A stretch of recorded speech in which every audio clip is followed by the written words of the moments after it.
The Entombment of Christ is by an artist whose last name is Pontormo, and we are moving out of the Renaissance era to begin an era which is around the same time period in the early 1500s or 16th century, and it's called Mannerism. So I have a vocab term on this first slide, and the vocab term that you need to put on your list is artifice.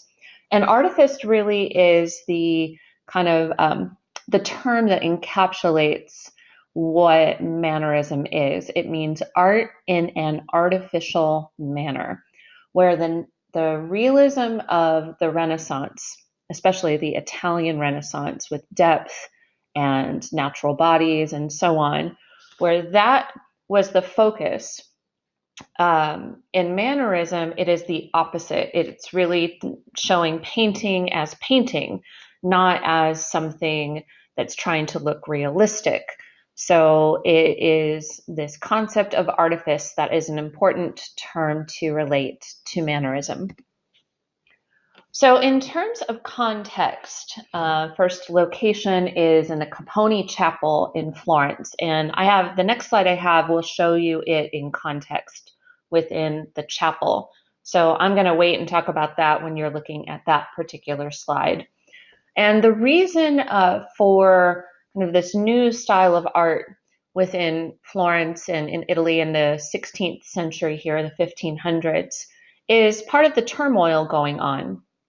There's a change in politics and government within Florence.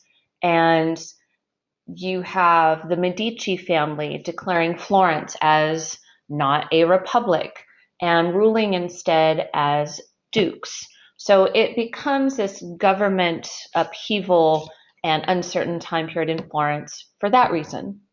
Then there's also religious upheaval, where the Protestant Reformation is beginning about 11 years before this painting. So within the church, there's this feeling of unease, revolution, and what do we do kind of idea going on, and the beginnings of the Counter-Reformation, which we'll talk about in the Baroque era beginning. You also not only government upheaval, religious upheaval, but you have scientific upheaval, where Copernicus is discovering that what people have thought about the way that the sun and the planets are related has been proven incorrect. And so Copernicus discovers that the planets actually revolve around the sun, orbit the sun, versus the other way around. So it's this time period where things that people have understood and known and expected are turned upside down. And so therefore you see the art, again, reflecting that upheaval.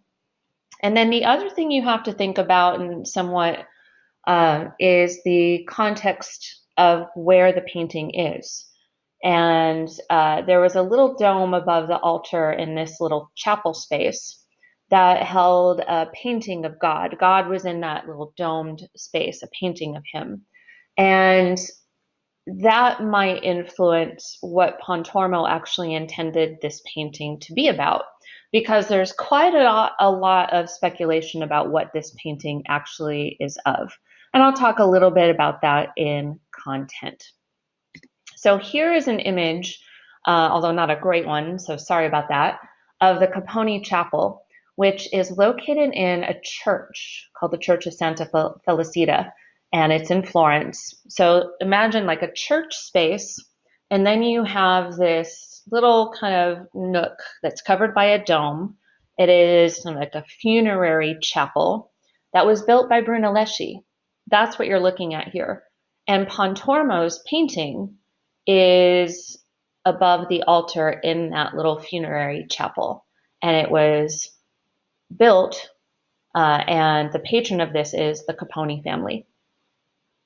So it's kind of an interesting juxtaposition of Renaissance architecture by Brunelleschi, the order, the Pietra Serena, the mathematics, just the rational kind of simplicity of Renaissance architecture, mixed with and juxtaposed next to this intricate, brightly colored, bold, mannerist painting.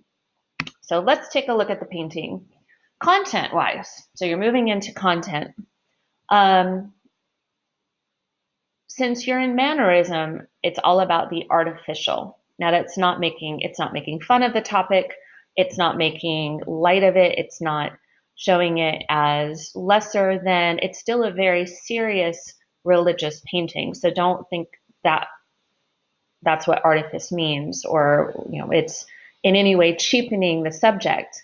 Instead, it's just breaking some of those rules of the Renaissance. So figures have no weight to the body. So if you look at, especially the figure in the foreground, who is crouched down like in a squat, carrying the body of Jesus on his shoulders, notice that he's on his toes, leaning way forward. There is no sense of weight in Jesus's body. There's no sense of weight to this individual's body who's carrying Jesus. There's no way he could carry that body under realistic circumstances up on his toes and lunging forward like that. So that's part one. Typical mannerism is using bright, bold, a lot of times pastel colors that might seem to clash together or be a little bit too much for the eyes. And you definitely have that here. If this were a Renaissance painting, Christ would probably be in the center of the painting, and here he is off center and to the lower left. If this were, again, a true Renaissance painting, you would have a pyramid type of composition where you'd have maybe a recess into space, foreground, middle ground, background. Perhaps you'd have 1 point perspective. Here, you don't have that. There's no pyramid composition. There's no real recess into space. Everything seems to go up and vertical, and you almost have this circular composition.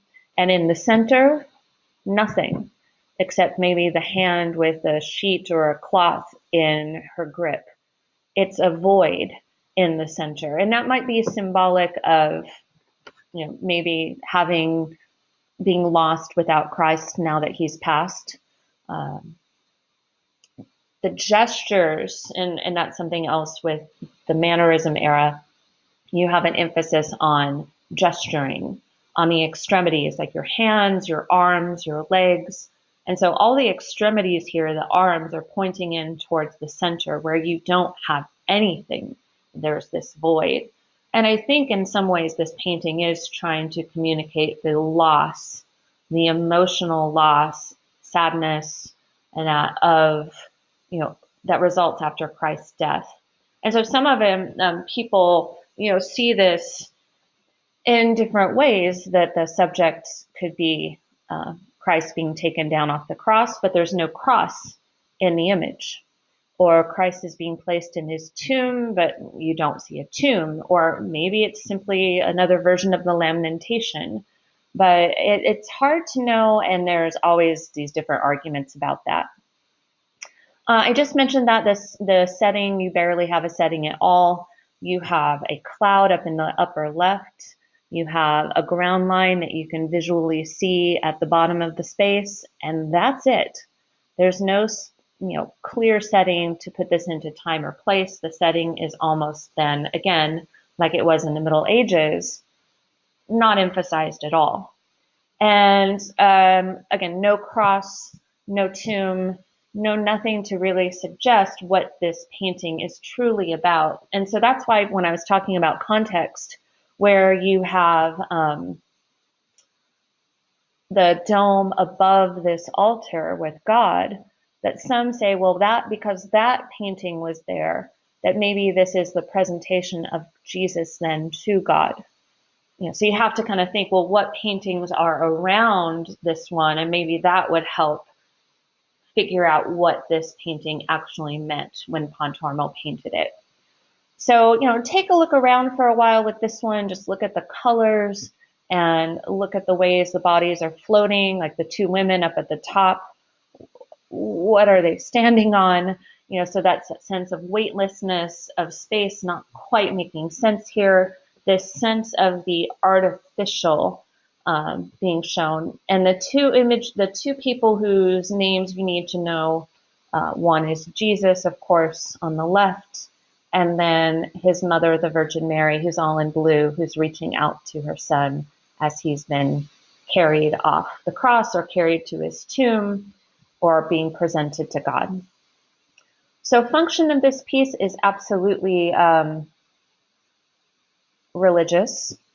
And, to be above a funerary chapel, it would make sense to have death and also Jesus, whose promise of everlasting life was the result of his death. So that's an appropriate connector to a funerary chapel. But I think you can just stick with religion for a function. Formal quality color. Again, colors are much bolder, brighter, a little bit clashing, and that's typical of your mannerism style as you're breaking the rules of the Renaissance. You could also say space, in that naturalistic space and three-dimensional space is now no longer the focus in our composition. It's a flattened out space. I think those would be very appropriate pieces when talking about a mannerism art piece like this. So once again, this is the Entombment of Christ. So it has been called that, but it's changed names over time or been questioned. Entombment means to be placing Christ in the tomb, in his tomb, by the Mannerist artist Pontormo in the early 16th century or 1500s.